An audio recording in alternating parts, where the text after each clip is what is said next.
How's it going, folks? This is Shane with Wine to Water, and today we're going to be talking about our Sawyer filter. We're going to talk about how it works, how to use it, and most importantly, how to clean and maintain that filter so we make sure it's providing us clean, safe water for years to come. So before we get into it, I want to show you a quick demonstration. So what I did earlier is I was able to put some river water into our bucket here. And then what's great about this filter is it just needs gravity. All I have to do is take off the cap and lower the filter, and I'm able to get clean, safe drinking water. So this filter is not only cleaning out all of the dirt in our water, but it's also filtering out any bacteria, protozoa, amoebic parasites, or things that are causing typhoid and cholera. So we're guaranteed that the water we're getting is completely safe to drink. And when we have our water clean, all we do is raise back up our filter, put our cap back on, and then we can safely hang our filter back up there for future use. So as you see here, we have nice, clean, and also safe water. Cheers. So I want to explain a little bit of how this filter works. So it's actually not magic. It's a really simple technology. And this is the inside of our filter. It's called a hollow fiber membrane. And so how this works, I like to use a story of a fishing net. So if you're going fishing and you scoop your net into the water, you're able to catch that fish, right? The fish stays in the net. However, the water is able to pass through the net. And the reason why is the net has a bunch of small holes that the fish is too big to pass through. The same thing is going on at this filter, but on the microscopic level. So what we have is a 0.1 micron holes all throughout this filter. So all the water is able to pass through. However, any germs, bacteria, or worms, or parasites are being trapped inside of our filter. So that's a little bit on how to use it. So now I want to talk about how to set up and assemble your filter. So with the assembly process, what you're going to need is a bucket like I have here. It's okay if it's a 20-liter bucket, a little smaller, or even bigger like a 1,000-liter rainwater tank. And so for the sake of this, I have my little 5-gallon pail here. And so what you're going to need is a 13/16 inch drill bit, right? And we're going to go ahead and drill a hole into that bucket. But if you see here, we want to make sure not to drill it all the way at the bottom. We want to have it a few inches above the base of our bucket we're connecting it to. And that way we're able to ensure that the water has a great flow. Also, make sure to not push too hard with your drill when you're drilling that hole so you don't crack this bucket. Once your hole is drilled, then all you have to do is take your filter kit, as we can see here. We're going to go ahead and remove our brand new filter. And so you'll notice on the end of your filter, you have a nut and 2 washers. We're going to go ahead and unscrew that first nut and set it aside.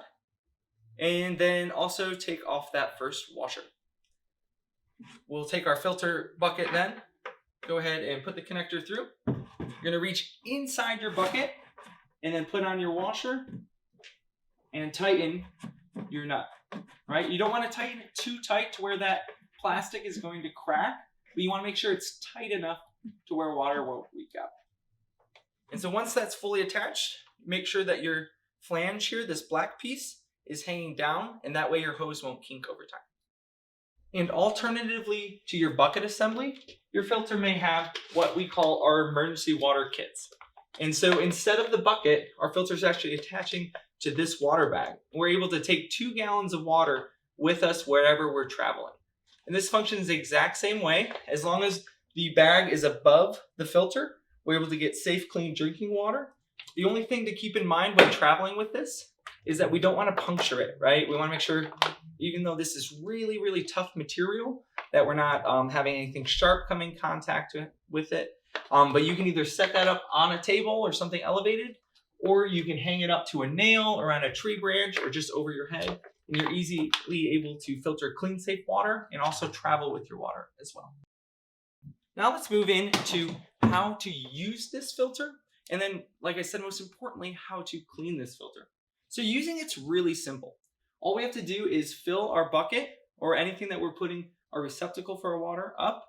And the important thing to think about what water to use here, we want to make sure that we can use river water, well water, or water from the tap or a sink or municipal water, right? It's fine if that water has bacteria and germs in it.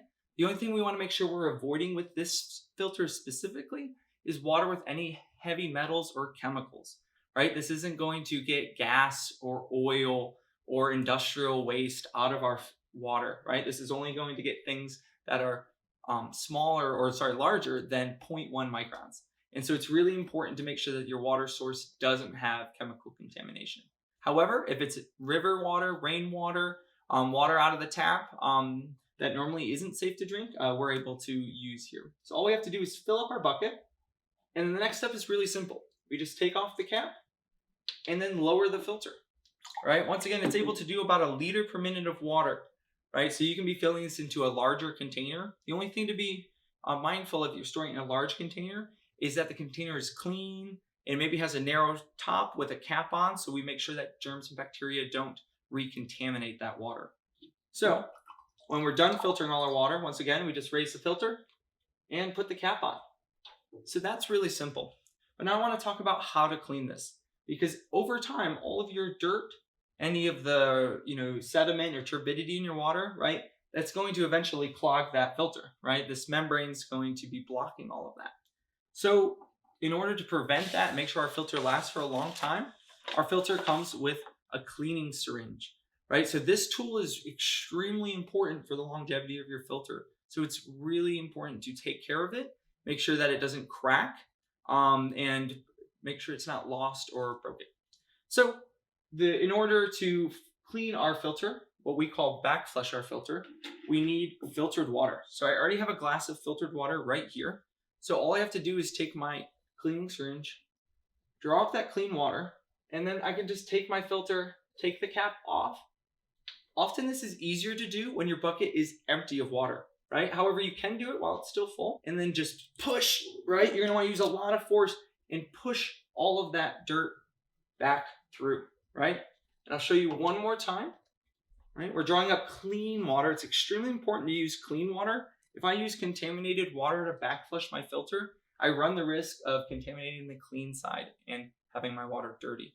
If this does happen, all you have to do is let maybe a few liters or a few gallons of water pass through that filter, right?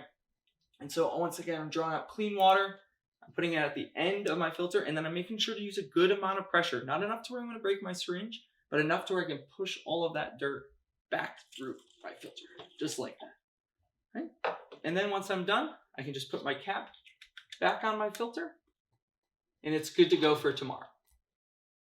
So when do you need to clean your filter? This is also really important to make sure that our flow rate stays high, right? If we don't take care of our filter, what's going to happen is that it's going to slow down over time and eventually not produce enough clean water.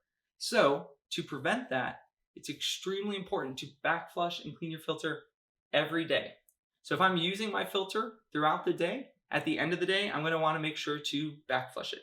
And when I'm cleaning it, I'll usually backflush it 4 to 5 times to make sure I get all of that dirt out of there.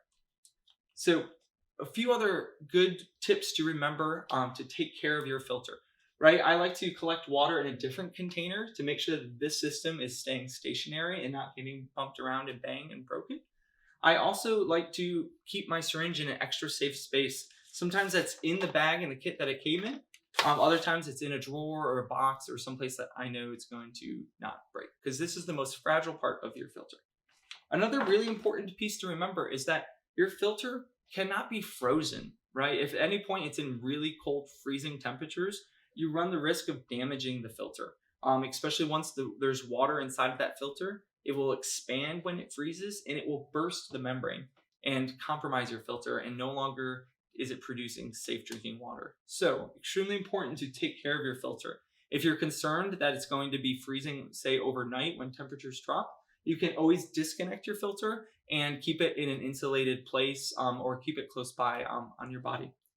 So that's our general use of our filter. Like I said, it's able to provide up to 1,000 liters in one day. So it's great for yourself, your family, or in a group setting.